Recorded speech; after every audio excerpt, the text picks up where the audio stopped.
Hello and good evening. Welcome to Reasoned Live with me, Darren Grimes. I'm delighted to have your company and make your acquaintance if you are joining us for the first time. I have to start off with some bad news. And the bad news is this. We don't have tonight Chloe Dobbs, who I know breaks many of your hearts through her beauty and intellect. She is away, as is Alex Armstrong, who, for some different reasons, breaks hearts for different parts of our audience, shall we say. But they're both at a Reform Party gathering tonight. So I said, right, I'll tell you what I'll do. I'm going to take over the ropes myself tonight, and I'm going to put together a series of interviews for you to watch. And I'm also going to answer questions directly from you guys. So hopefully that appeals. I'm sure we'll have a good time with even without those two absolute darlings. And keep your questions coming in because I will go through them imminently. I want to start by giving you a bit of news that I had earlier today. I got a text message. I'm on GB News tonight, and I got a text message from a guy at GB News, and he says, will you come on and talk about this list that you're on? I thought, bloody hell, what list am I on? I was expecting it to be a hit list.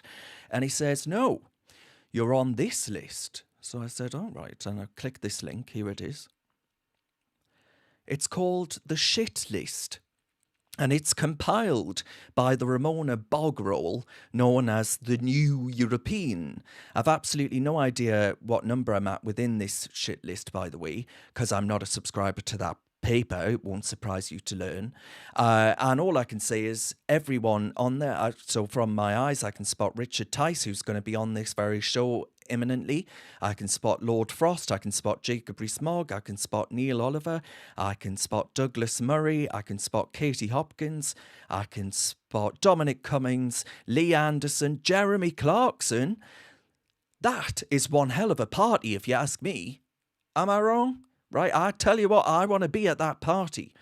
And, well, I see the Duke of York's on there, but, well, I'm sure he's probably still relatively good fun for a story or two. But anyway, I thought, how interesting. I'm going up in the world. I'm sure I've been on it before, by the way, because obviously I was pretty heavily involved to a small participation within the Brexit campaign, and I suffered as a consequence for years in court cases and all the rest of it after that. So they hate me and they will hate me for life, and I say, bring it on.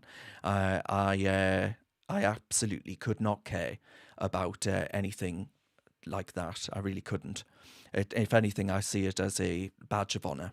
I really do.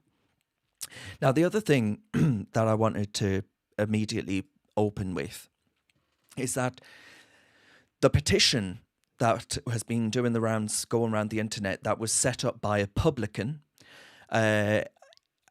demanding that there be a fresh general election. And a debate will be held now in Parliament thanks to the almost 3 million. It might be at 3 million for all I know. I haven't clicked on it in a few hours.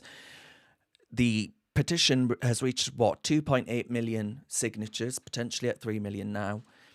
A clarion call from the British people, from the British public, to have their government recognise their disdain for them in a general election that only took place last July. Already, in that period, we've seen Sir Keir Starmer's approval ratings plummet faster than records have known since, before or since, rather. And we've also seen a complete reversal on any manifesto commitments that were made, right? So, I mean, the assault on farmers, that'll mean that they are hit by inheritance tax on 20% and have to sell off 20% of their land. Well, that's going to make them commercially unviable, so they're going to have to sell them off. A deliberate land grab, was that part of his manifesto? Stripping pensioners of their winter fuel payments, was that part of his manifesto? Giving billions of pounds more in hotels for a so-called asylum seekers, #illegal migrants, was that in his manifesto? Because Labour have actually opened more hotels, not fewer. That's what they promised to do. Have you had 300 quid cut off your energy bills. I don't know about you, but mine have gone up. Never mind down. That's what Ed Miliband promised that we would have. There are a whole litany of failures across the piece and things that we weren't told that have subsequently come to light. They have lied through their teeth to the British people, and they've done it in new designer clobber paid and bought by Lord Ali. And all of these things suggest a cronyism, that the Labour Party said they were the change party that would get rid of the largesse of the Boris Johnson government, rather, that they purport existed in that 2019 to 2024 Parliament. So I see this as a sign of intent. I see this as a sign that the British people, normally a very laid back people, are looking at what's going on in their country and they're saying no more. They're saying, I've had enough of being lied to, of being belittled, of being told that my country is nothing, that I should have nothing, that I should be nothing, and that actually they're standing up for themselves. I see this as a collective action that shows no sign of abating. Sir John Curtis was asked, he's a polling guru, one of the most famous within the whole of the country, and he was asked on GB News if he thinks that the election of Kemi Badenoch, if he thinks that Sir Keir Starmer bedding in, if that's actually going to lead to a revert to type where the uniparty are the only two options that we have. And he said no. He said, actually, I see the volatility within British politics continuing. I see the likes of Nigel Farage and the Reform Party actually doing really well. And I think that's down to the fact that we have all had enough, that we do look at our country. I mean, I was out and about in Newcastle last night with my brother's fiancée, and I looked around, and all it is street after street of people speaking in foreign tongue, of Deliveroo drivers, of Uber drivers that don't speak the language. There are just so many ways in which that one city in isolation has changed. Don't get us started on London. I lived there for 6 years. The rate at which that's changed for communities that have lived there all their lives. The country is changing en masse. And in 2010, in 2015, in 2017, in 2019, even in 2024, we did not consent to this. We have never consented to the rapid decline of our nation, to the complete immersion of communities that segregate themselves from wider British life and society. We did not consent to this. And we're saying enough is enough. So Sir John Curtis is right. The political genie is very much out of the bottle. And I think that the voices of dissent that are scared right now, and they're right to be scared because people are being put in prison for absolutely goodness only knows what. We just had in Parliament today calls for blasphemy laws. I'm going to get on to more of that in a second with Richard Tice and actually ask him about Nigel's comments around Islam that annoyed so many of you at home. But the country has changed beyond all recognition. You know, I think in a really, really quite dark way, as much as I miss my grandfather with every fibre of my being, would I really want him alive today to see what's happening to his country? To see what's happening to that promise of Brexit that hasn't been delivered in a meaningful way, where we haven't taken back control to actually try and claw back desperately some semblance of sanity within this country? No, I can't say I would.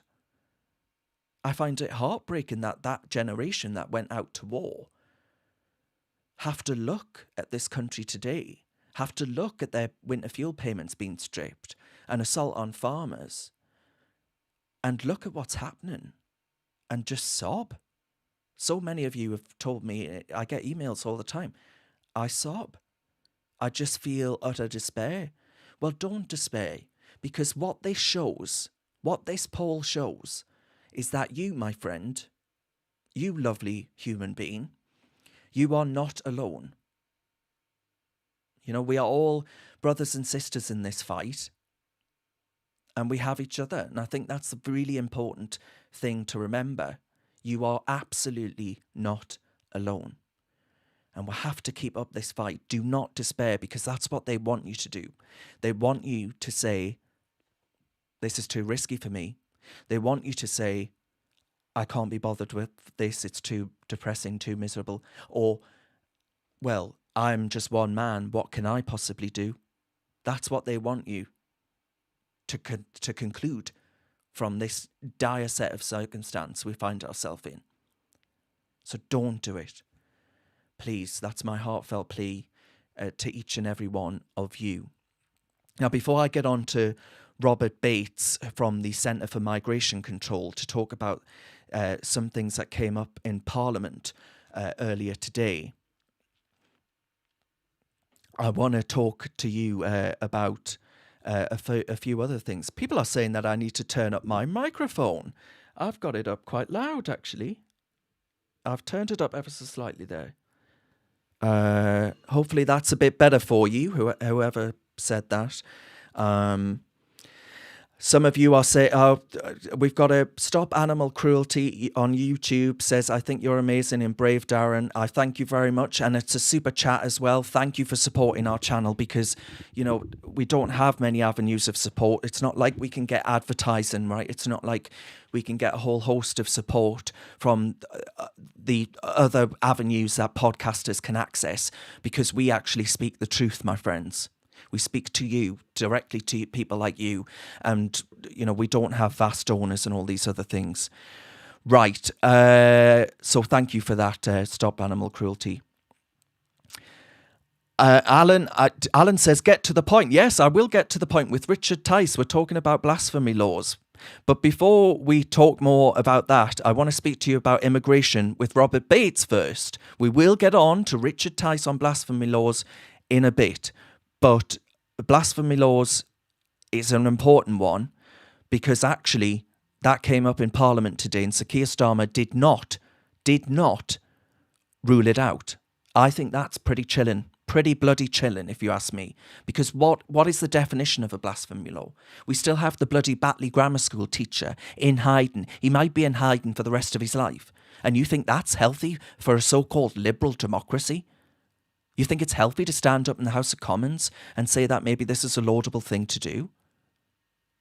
I've got 2 words for you, and I don't think YouTube will let me say them. Right, let's play that interview with Robert Bates. Get your questions in, and I'll go through some of them afterwards. And we will get to the point with Richard Tice coming up shortly. But here in the hot seat, first of all, is Robert Bates of the Migration Control think tank.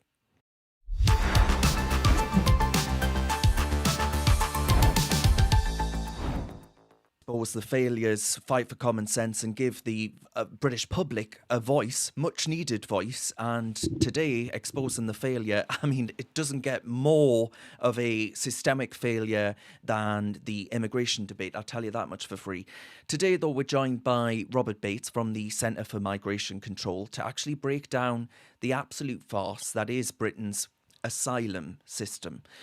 4.2 billion quid a year blown on hotels, more hotels opening than closing under Labour's watch. They said that the opposite would be true, while local Brits can't get a home and the channel crossings only keep going up. Add to that the growing backlog, which is going to be cleared by a slew of lefty lawyers paid for by you. The public disorder, of course, that's took place due to the sheer frustration and the broken ballot box that's evident throughout British life. And an asylum system, frankly, that's bleeding our welfare state completely bone dry. How much more are we actually expected to take? Well, Robert will dive straight into that question. Thank you very much for your company, first of all. Thanks for having me. Excited to be here. Now, Robert, on that point, Labour promised to shut down these hotels, right? These asylum hotels. But there are actually now more than ever. I mean, what is it that deters people, politicians, from being able to actually get a grip on this? Because that 4.2 billion quid a year, that number, I mean, we wouldn't need to do, and I don't think there is a rationale for it, everything we're doing to farmers, everything we're doing to pensioners, these things wouldn't need to happen if we didn't have this issue of illegals arriving that need to be housed. Exactly, and let's not remember that one of the key promises that Labour were making to the British public during the general election was that asylum hotels would be shut down. Yeah. They'd be ending them because they were the grown-ups that were going to be coming back into charge and a new broom. As we now see across the country, there are new hotels actually being opened up pretty much every day, especially in those in the Red Wall and places in the northwest, such as Crewe and Altrincham. And I think what the Labour Party have done with their approach to the illegal migration crisis is to effectively talk in warm platitudes whilst ignoring what the real reasons are why people are coming into the UK, breaking into the UK in such large numbers and imposing such a huge cost on us. And you mentioned there, those that are being hard done by the Labour Party. We have the farmers, we have the pensioners, and effectively all of British society is being salami sliced and targeted one by one. And what are we doing this for? We hear a lot about the black hole that is on the books, but a large part of that, 6 billion a year on the asylum system, those that are eventually given refugee status, claiming benefits in huge amounts. Those that are migrants, legal migrants, that are also claiming benefits in huge amounts. You can very easily find that 22 billion by actually looking under the sofa and looking around on this issue. I mean, how much truck do you give to the merit of the argument that Labour now parrot? I mean, Angela Eagle, I wish she would fly off somewhere else, put it that way. But, she's the immigration minister, and she was saying that, well, look, we've made 20 arrests or something like that as far as the people smugglers are concerned, people traffickers.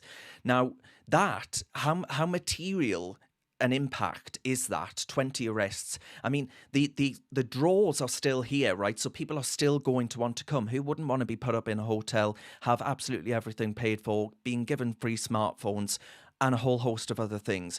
Why wouldn't you make that journey? And if the demand is still there, then one people smuggler arrested, another one's just going to pop up.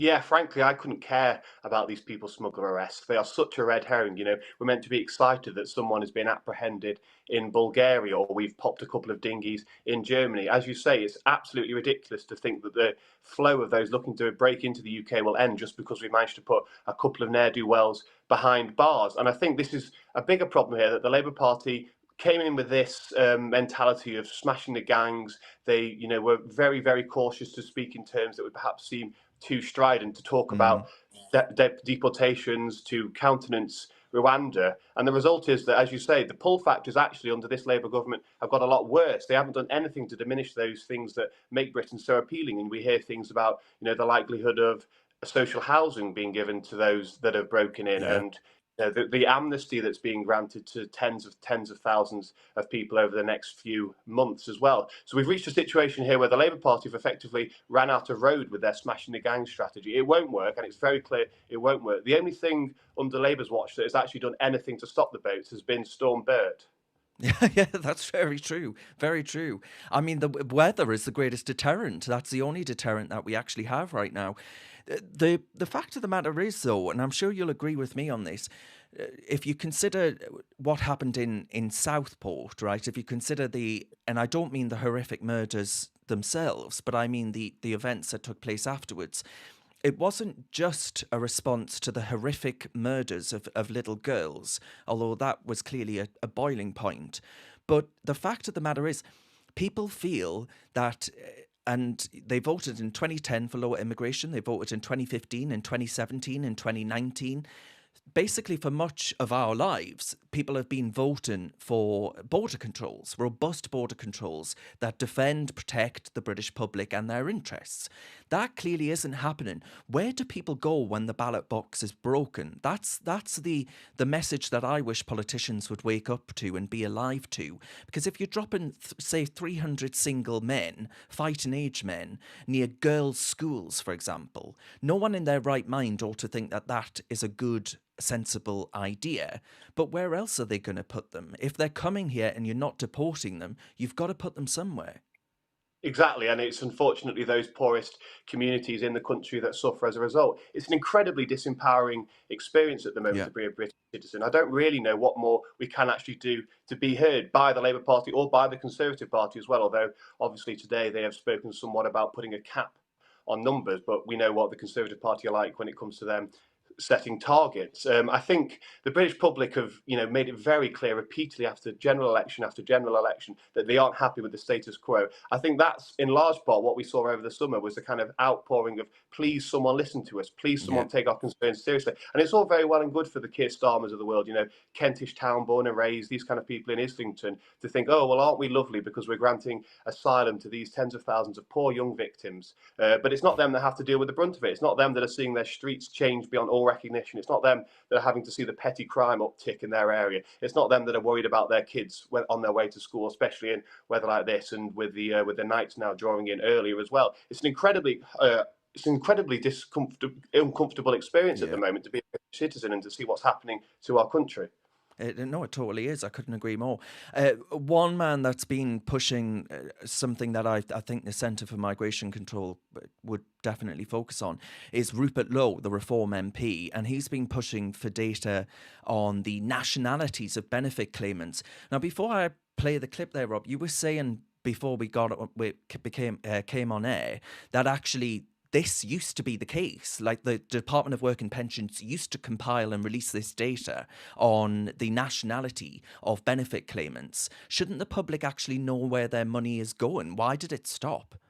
Well, exactly. And you look at the kind of thing that official statistics bodies are collecting data on. It's the most ridiculous, kind of irrelevant stats that we are suddenly spending thousands of pounds collecting. But as you say, the universal credit claimants by nationality data was until 2020 actually being published, and the underlying data sets on those reports still remain in use and are still being produced. It is just a simple case of someone in the DWP taking data set A, taking data set B, putting them together, and then the picture is really revealing. If you look at those from 2019 and 2020, there are very clear patterns there. There are 33,000 Somalians claiming some form of benefit, whether universal credit, child maintenance, or housing, and that's a sizable proportion of the Somalian population in the UK. And this is the kind of thing that if we have to go down the mass migration route, if we simply have to have it imposed on us, and most people don't, but the politicians in charge seem to be hell-bent on pursuing it, the very least they could do is to make sure that it is not imposing huge costs on us.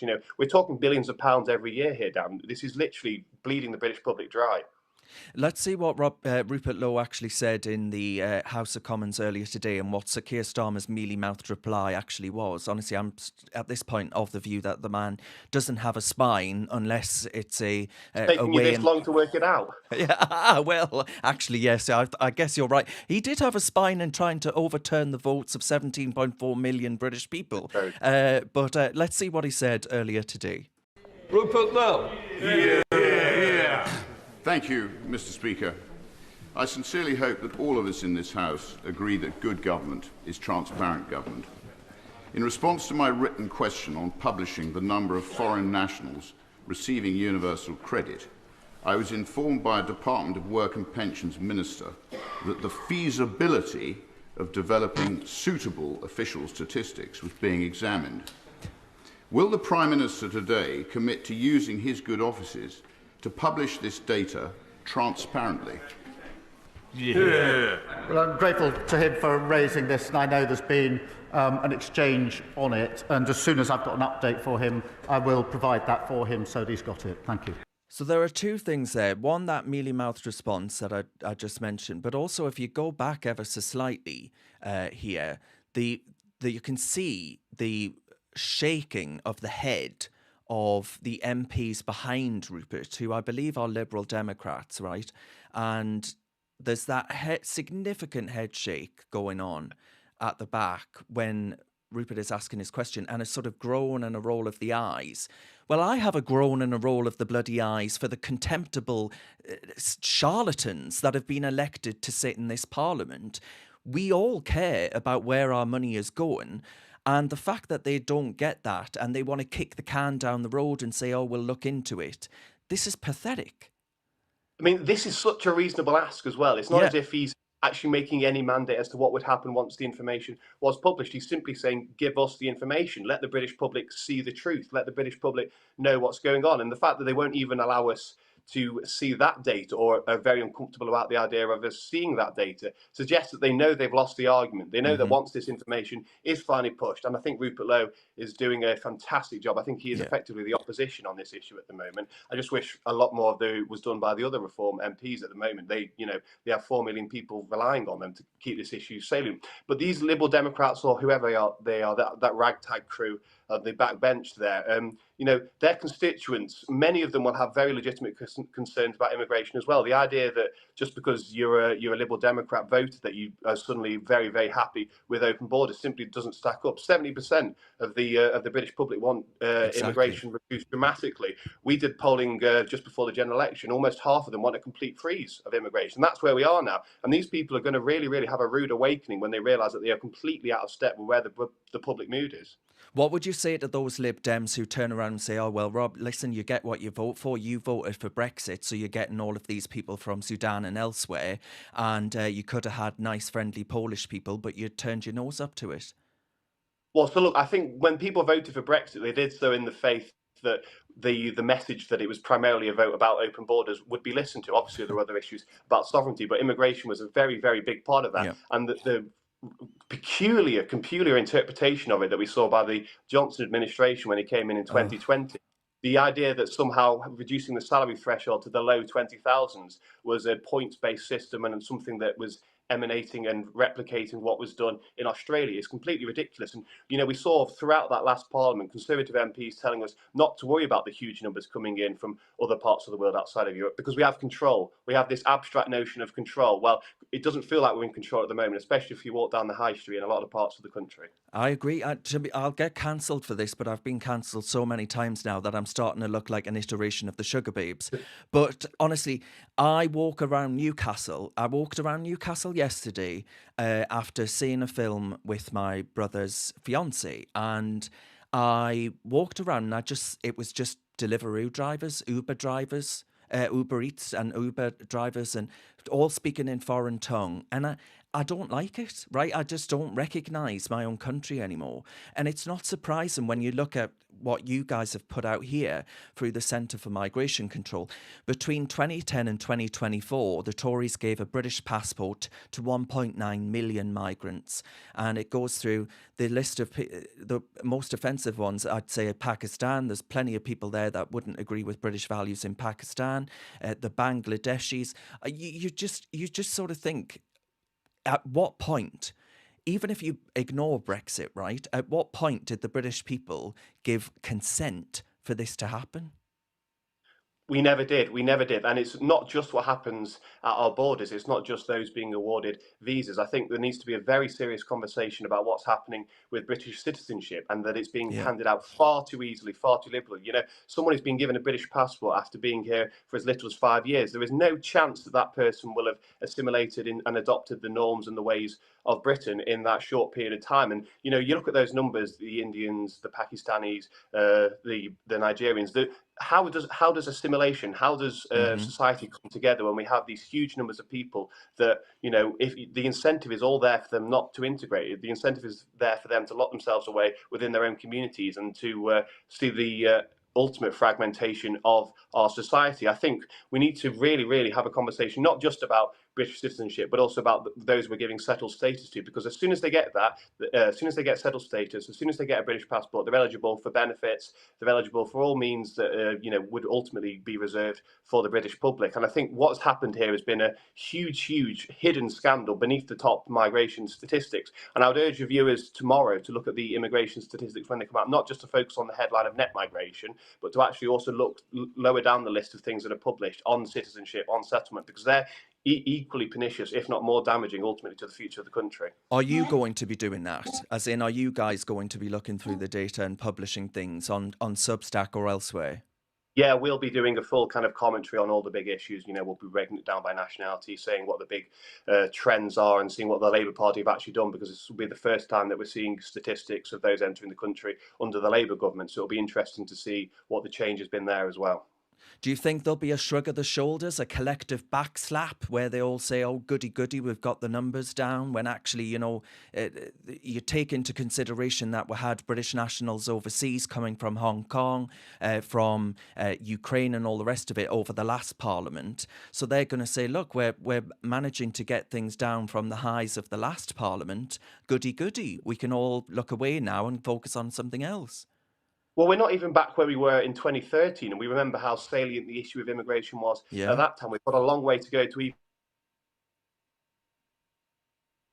It doesn't feel like an incredibly ambitious ask to think that we should already be there and having a conversation about how we bring things down even further. I think one of the things that the Labour Party are currently reviewing as well is whether we should be raising the salary threshold to £38,000. It's one of the things the Conservatives finally got round to doing, was lifting up that salary threshold for those on a work visa towards the end of their term in Parliament. And Labour are currently bending every possible sinew to try and reverse that. They've commissioned the Migration Advisory Committee to produce a report on it and to effectively advocate for their position, which will be that the uplift should be scrapped. And the result is that we continue to bring in people to work, and that those that come into work are obviously only a very small percentage of those that come in total. They're earning far less than they need to be earning to actually make a net positive fiscal contribution. You need to be earning £38,000 a year in this country to be actually paying your way and to be making a net contribution to the coffers. And the fact that around 70% of migrants, at the very least, probably more like 80%, are coming in and not earning anywhere near that is really, really part of the reason we've got such a dire economic situation.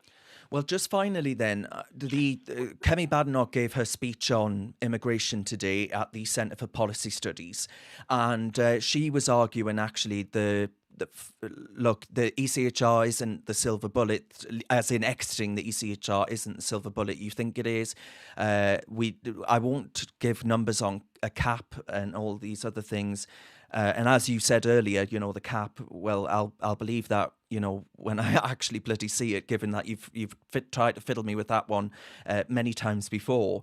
And on that, the ECHR question, other member states within the purview of within the jurisdiction of the European Court, ignore it far more frequently than we actually do. I'm wondering, and my good friend of this show who does Reasoned with us, Alex Armstrong, was in Hungary last week. And he was saying that, Hungary would say to him, well, you people don't focus on your families, right? You don't focus on your nationals, whereas we do that in this country. And I'm wondering, to what extent do you agree with Kemi Badenoch's assessment that actually the one thing that the government could do right now to stop the boats, to cut the costs and to take back control of our borders in any meaningful sense isn't just isolated to leaving the ECHR? That's just an easy soundbite. To what extent is there so much more that can be done in order to actually do this if the political will was there?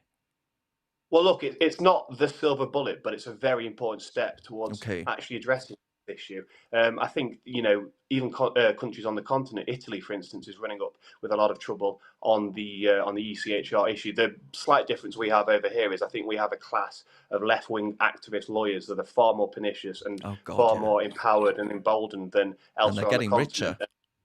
A lot richer. Well, they're about to be, aren't they? They're about to have millions of pounds doled their way. All Keir Starmer's friends, of course, as well. Mm-hmm. But we need to realise that leaving the ECHR definitely needs to happen if we are to get serious about ending the small boat crossings and to deporting those that are here illegally. It's just unfathomable to think that it would happen without that taking place. But then there is so much more reform that needs to take place under the surface and behind the scenes. We need to kind of scrap the Human Rights Act as well. Obviously, we need to start reconfiguring the incentives that left-wing lawyers have, stop awarding them such lucrative state contracts that we do, review the role of the Supreme Court as well. There's a whole host of reforms that need to take place. Leaving the ECHR is a very important part of that. Yeah, absolutely. I mean, you mentioned there that we need reform. I mean, do you think actually, speak of the devil, that's the only political party that's actually offering anything remotely workable?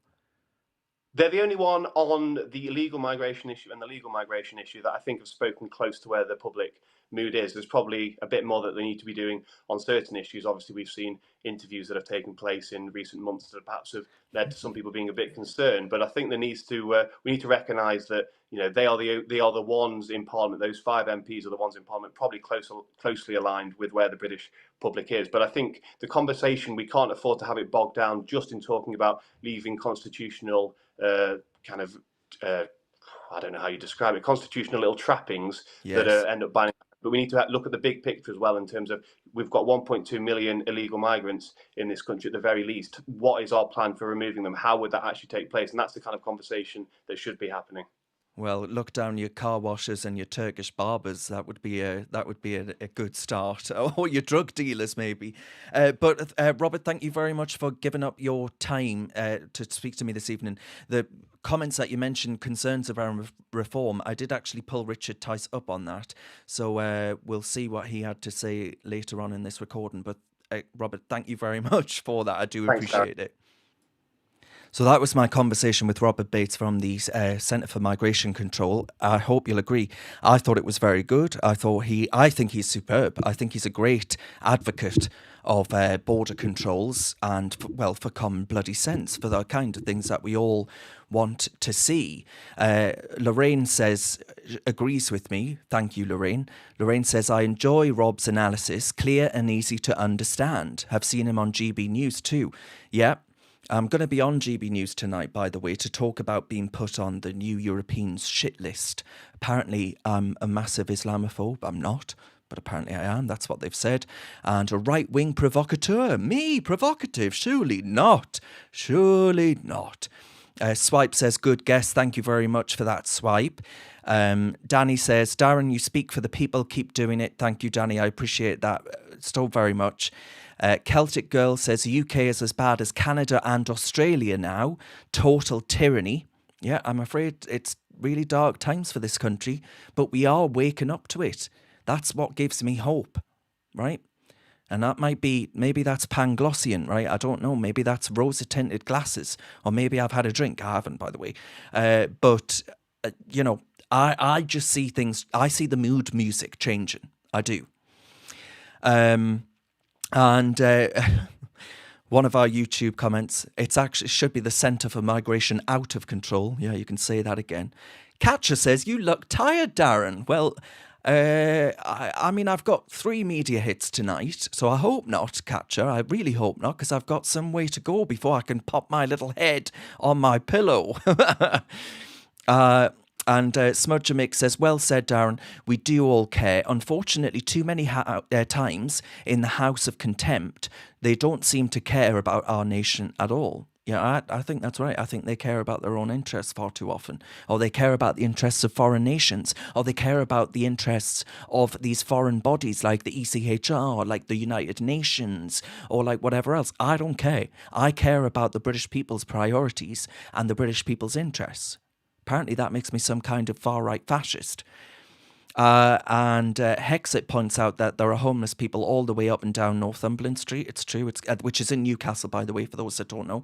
London's far worse. You go to somewhere like Oxford, supposedly the home of intellect and the next generation of leaders, and it's all everywhere. Homeless people on the streets, absolutely everywhere. And Clan says, we got too soft in the West. England was born from warriors. Grow some balls, Englishmen. Yeah, we need to find our bollocks. That's right. And that goes for you ladies too, because I don't know if you've noticed this, but even ladies can have bollocks these days. So get yours out. Please don't. I don't want to see them. And Alan says, the point was, with Sir Keir Starmer's comments on blasphemy laws today, blasphemy laws and Keir's chilling commitment, and he wants to talk about that. And I agree with you, Alan. I agree with you. We should talk about that. And on that Islam point, Miss Tuesday says, so if Muslims call us infidels, kafir, unbelievers, will they get a police visit for blasphemy against us? I already know the answer. By the way, a phobia is a fear. I do not fear Islam. And I'll tell you what I did. I feared Islam when I was cornered on the streets of London and told that the streets would be made unsafe for me if I continue talking about these topics, if I continue actually voicing opinions on the direction of travel that our country's in, that the streets would be unsafe for me. I genuinely did fear for my safety at that moment. I do fear for my safety. That's the reality that we live in if you put your head above the parapet in any meaningful way.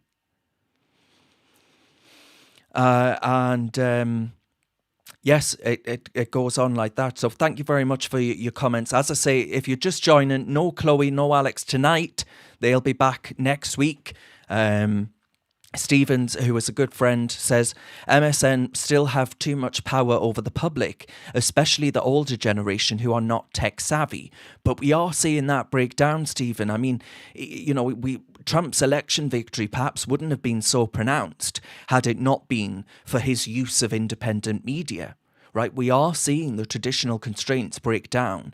The internet really is as revolutionary as the printing press because we're able to have this conversation, you and I, not just you and I, Stephen, although you are special, Stephen, but not just you and I, everyone who's watching tonight on whatever platform it may be, Facebook, X, YouTube, what else are we streaming on? Is that it? I think that's it off the top of my head. Maybe Instagram, I don't know. And we're all watching, we're all having a dialogue, having a conversation. And that would have made, that's impossible, right? You would have been tuning in to the BBC or ITV. Well, good luck tuning into BBC, ITV or Channel 4 and not ending up somewhere to the left of bloody Jeremy Corbyn by the end of it. So if things are changing, the public are waking, Stephen says as well. Public are waking, but still at a snail's pace. Yeah, I think I would agree with that. Paul says, how can I join the shit list? Well, Paul, if you just tweet enough abuse at the New European, I'm sure it'll happen for you, mate. I'm sure it'll happen. You have to have an opinion. It has to be a right-wing opinion and all these other things. Dragon Dane says, Darren, come on over to Denmark. It's lovely. We are pissing ice cubes, but we are happy. I've never been, but I have met Danes, Danish politicians I met in the European Parliament, and they were a sound bunch. We have a lot in common with the Danes, actually. We really do. They are good people. I'd love to go to Hungary, though. I really would. Okay. And well, Hexit says on the fact of if you relied exclusively on the mainstream media, you'd be lucky you don't end up left of Chairman Mao.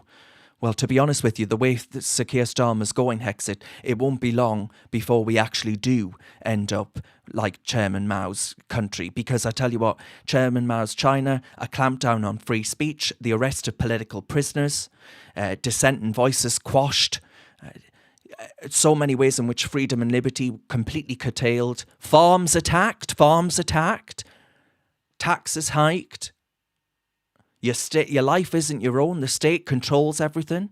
Are we really that different in this day and age? Are we heading in that direction? You bet your bottom dollar we are. And someone says, shout out to Bob the Moose. Who is Bob the Moose? I don't know who Bob the Moose is. Someone will tell me. I'm being an idiot. I don't know who Bob the Moose is. And Brian says, you should fear more from your own government who will do anything to shut you down. Yeah, that's it. And Clan says, Stephen is a VIP. Clan, you're a VIP in my heart too. And yes, go for it. Good luck tonight, says Alan. Thank you very much, Alan. And Gillian says, Hungary's got it right. Let none of them in. Yeah, they do. And they prioritise families, right? They prioritise actually protecting the sanctity of the nuclear family. That's where we've gone totally wrong. I know I say that as a gay man who's never going to have kids, but you know what I mean. I don't think anyone should be prioritised other than the family. They should get support, whether it be in taxes or elsewhere. And right, okay, I can sense that people would like to hear what Richard Tice had to say on this Labour MP calling for blasphemy laws in the House of Commons and Sir Keir Starmer's response to it. Am I getting that sense? I think you are. We'll have a listen to what Richard Tice had to say earlier today. I had a chat with him earlier today, and I thought it was pretty interesting because I know so many of you were really upset by Reform's comments, not just around the Tommy Robinson rally, but around the comments on Islam and whether or not Nigel was basically saying that reform would need the votes of Islam and therefore would need to acquiesce to them. And there was a lot of concern and consternation about that. So I put that question to him. So we'll see what he has to say there. And first of all, we chat about the immigration issue and the stats that have come out today and Rupert Law's superb intervention, in the House of Commons. And then secondly, we talk about blasphemy laws being brought about in Britain and Sir Keir Starmer's complete inability to rule it out, which is chilling indeed. If you are the Batley Grammar School teacher, you might as well just leave the country right now. That's the position we're in. Truly chilling indeed. Right, let's have a listen to Richard Tice. It's time to go back to the hot seat.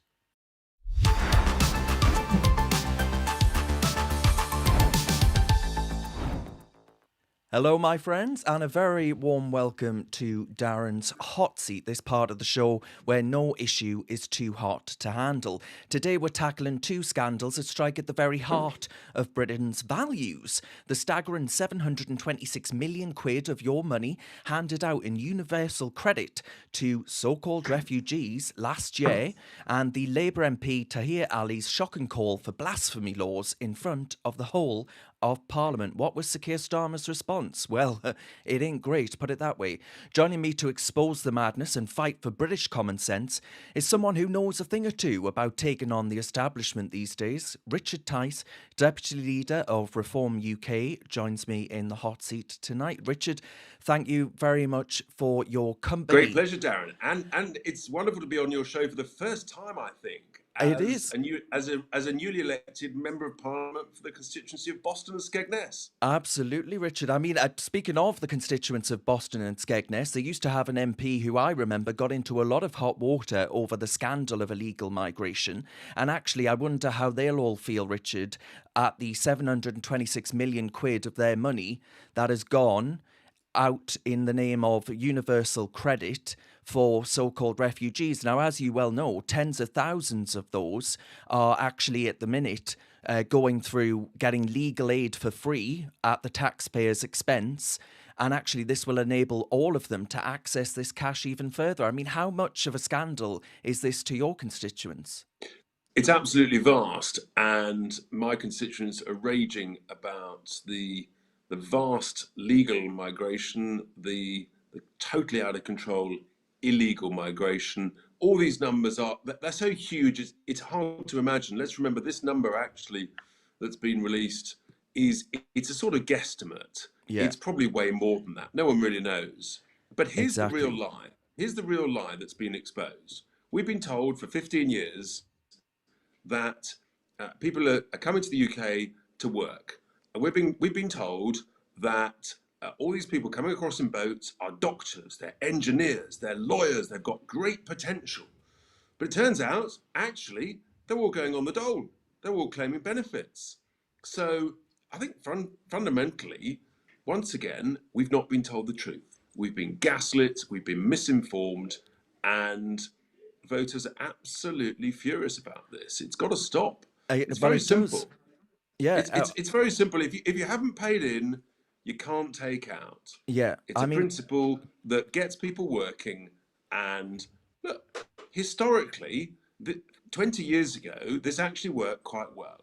We took in plus or minus about 20,000 asylum seekers through legal routes, and that was broadly in line with our international sort of moral obligations, and it worked pretty well. And we were deporting about 40,000 folk who tried to come here illegally. We were assessing them and giving them the right to appeal within 3 weeks. Job done. The answer was 80% of the time was no, thanks for coming, but you're back off to where you came from.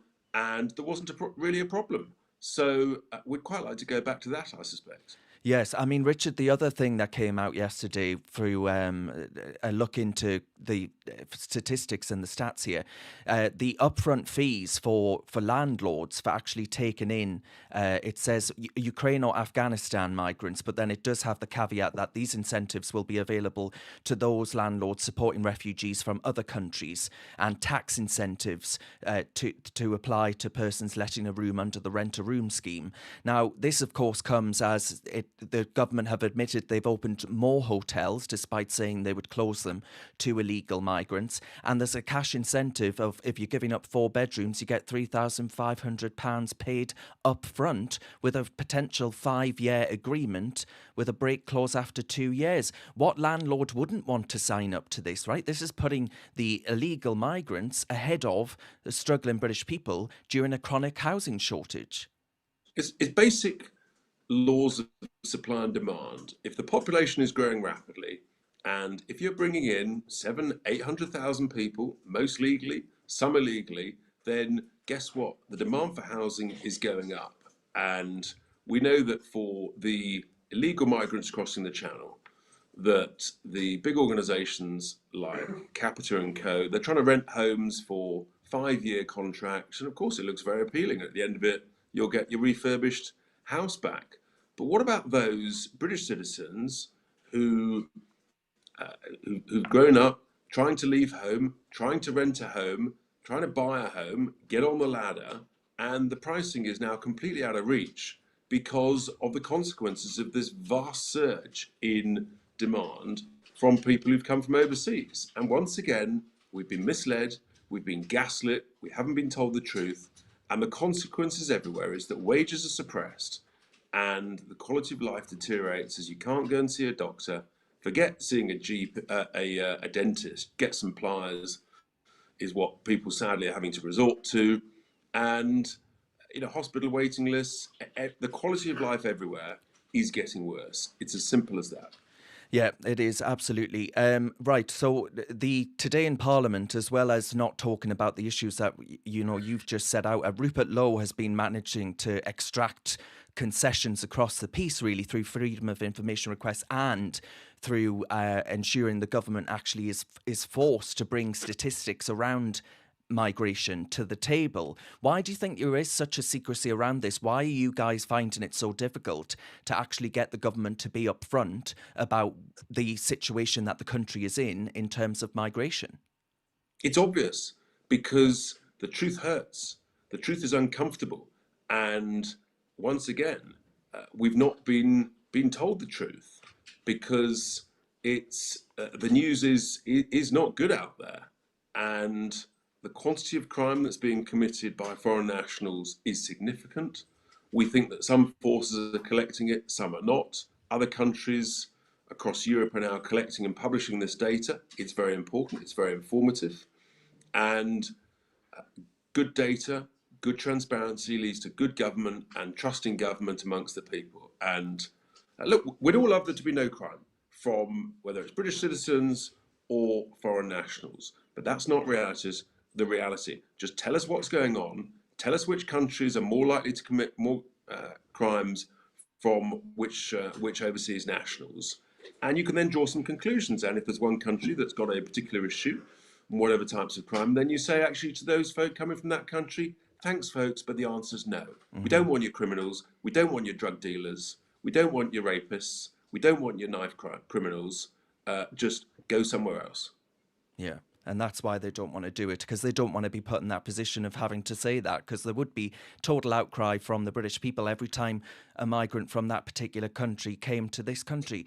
I mean, only today, Richard, we saw that there has been an arrest for where a woman was sexually assaulted, and actually the guy from Sudan is actually in our prisons for the next 5 years, and we're going to be paying for him for that time. He shouldn't have been here in the first place. Just why waste your time?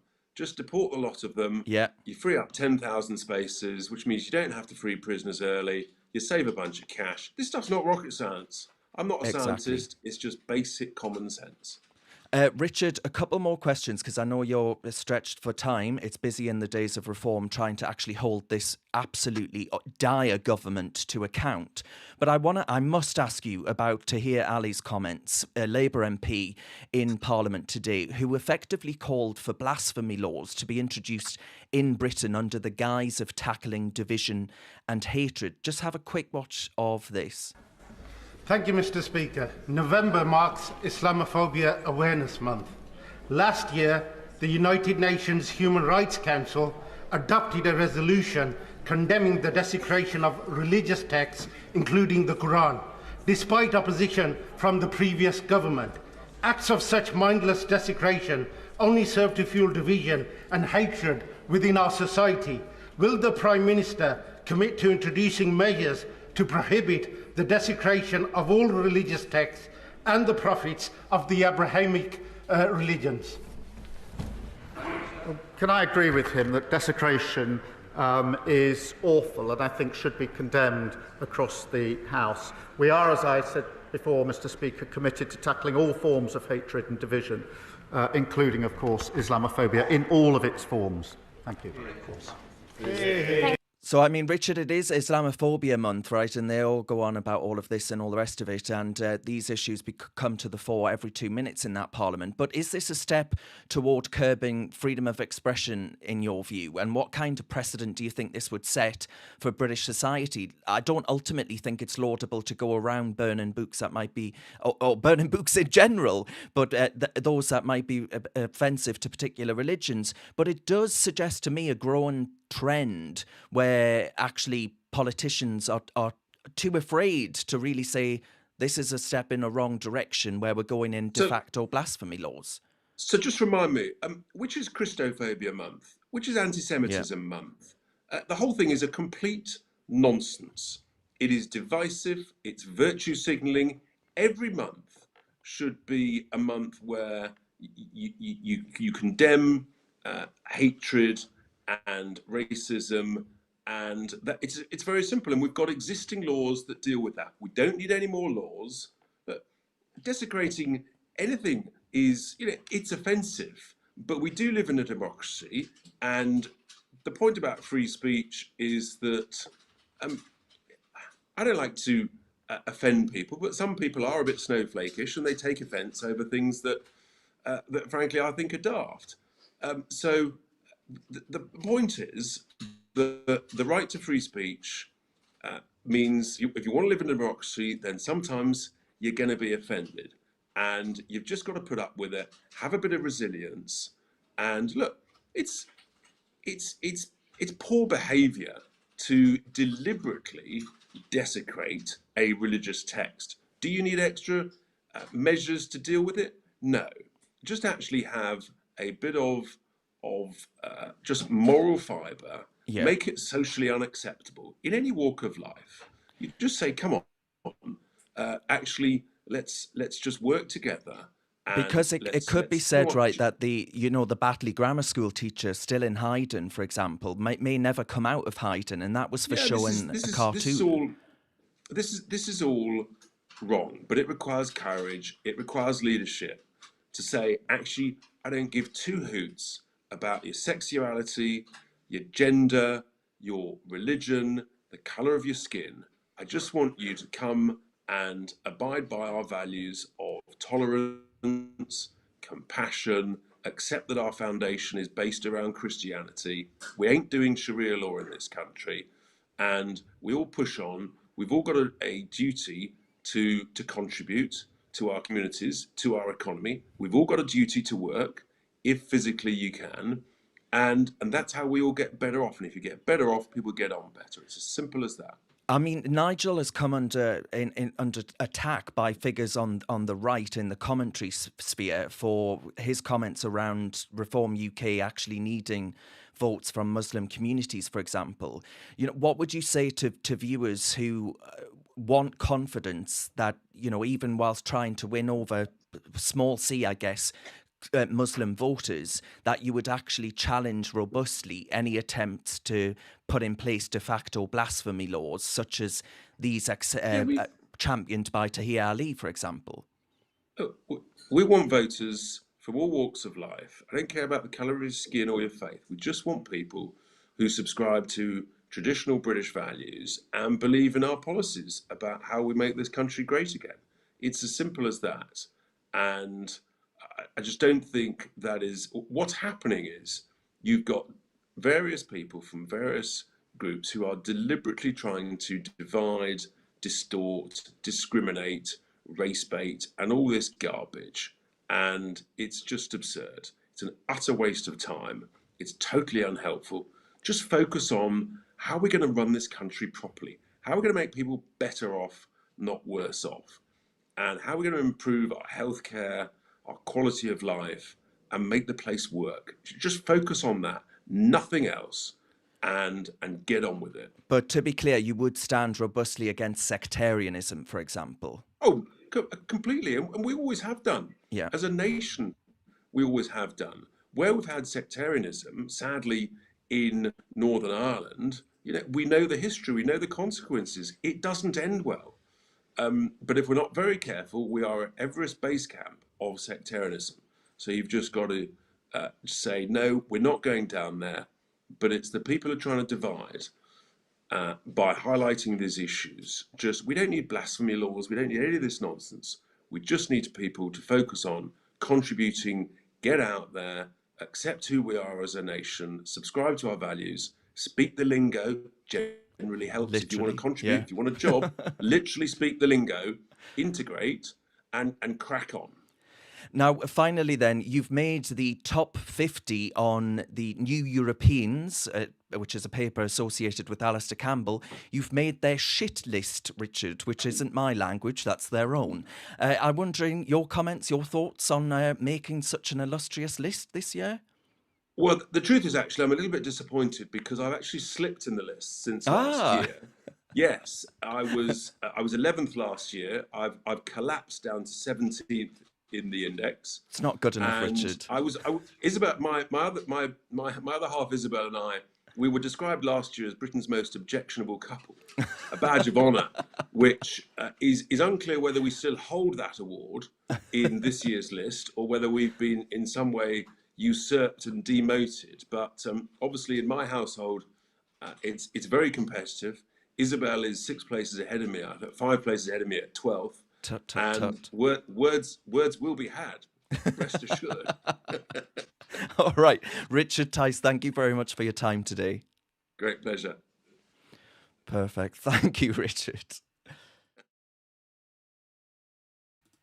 So that was Richard Tice there on a couple of issues, especially the migration issue that Rupert Lowe has been really beating the drum on, and why we don't have a slew of data.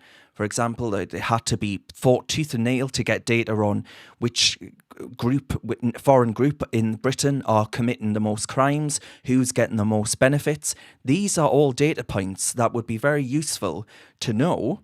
Why are they not being collected? It's because it wouldn't allow, it would allow the British people to actually have an arsenal at their disposal to be able to turn around and say, this ain't benefiting Britain. That's why they don't want it to be given to you, because they don't want you to be able to make that argument. But sod them, because it's quite clear to me that mass migration is not benefiting Britain. Far from it. And you bloody well say that again. Right, lots of comments to get through. Marion says, I totally agree with Richard Tice and yourself. Thank you so much for speaking on our behalf. Thank you, Marion. Jill says, if you believe in British values and integrate into our country, law-abiding, then you'll fit in. Victoria says, but those same people are that lot. And what Victoria is referencing there is that lot comments when Richard said he would have nothing to do with that lot, as in, and it was implied that he was talking about those attending a Tommy Robinson rally. Well, I was covering that rally that day, so am I part of that lot? It's a question that I should have put to him, so I apologise, Victoria, for not putting that to him. But, that is That's a fair enough criticism, and it's one that he's going to have to address.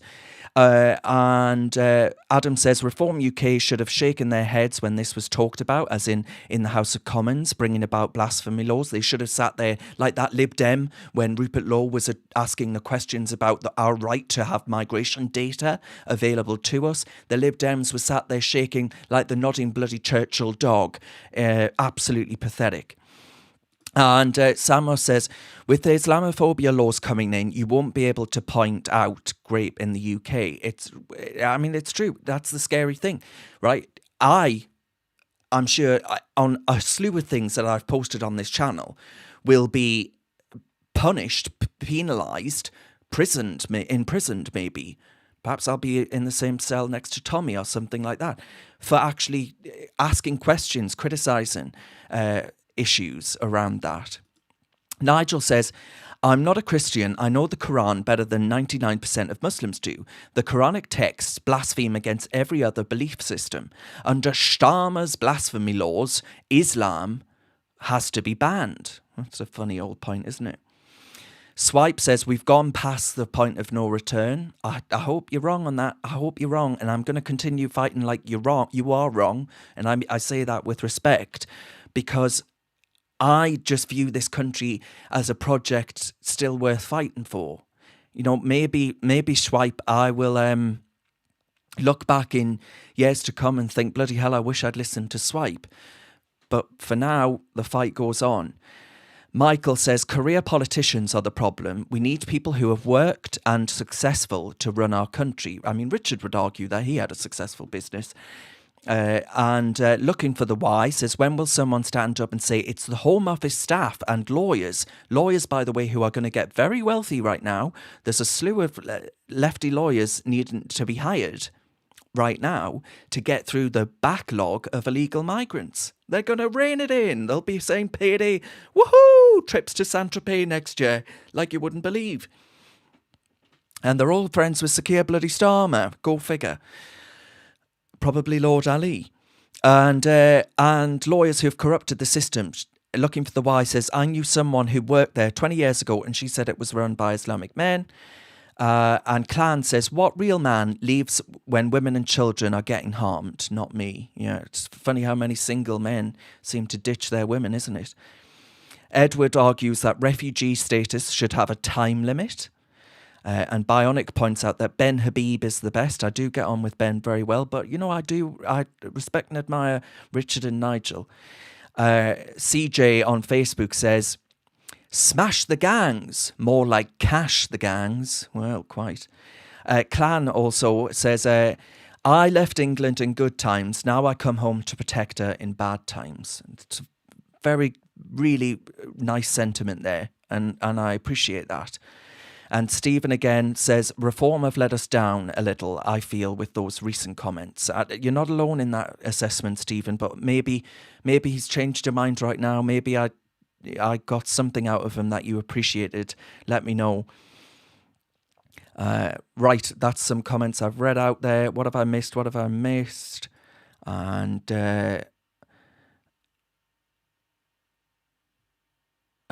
Paul points out that actually he thinks that Richard's too politically correct. And lots of thanks for reading out your comments. Don't worry, I do always go through your comments. You know, it's just when I'm doing a million things at once, I can't always get to all of them. But I do appreciate all of your support so very much.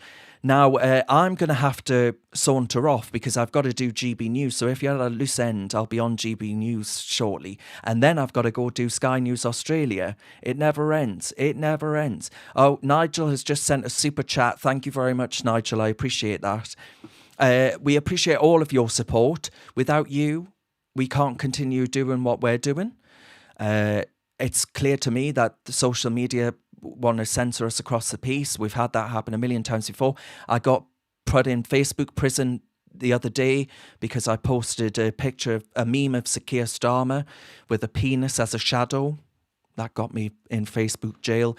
So monetization and everything of our content is a problem. So support us where you can. Subscribe if you haven't already. Like our videos because that helps get the algorithm little pixies spreading some fairy dust on our videos, and it all really, really does help us, but we couldn't do it without you, and this country can't do it without you either. So from the bottom of my heart, thank you very much, because you give me hope and keep me doing this every single day. So thank you very much for that.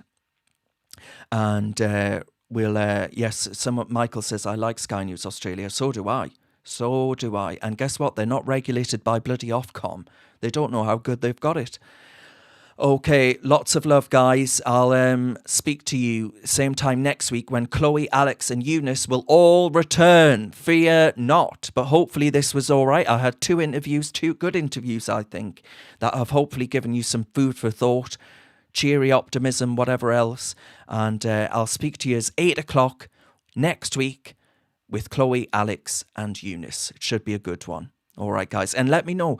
Email me or comment on my Substack or something like that to let me know who you want to see on next week. And we'll consider, or we'll try and get them on. Right, guys. Good night. God bless.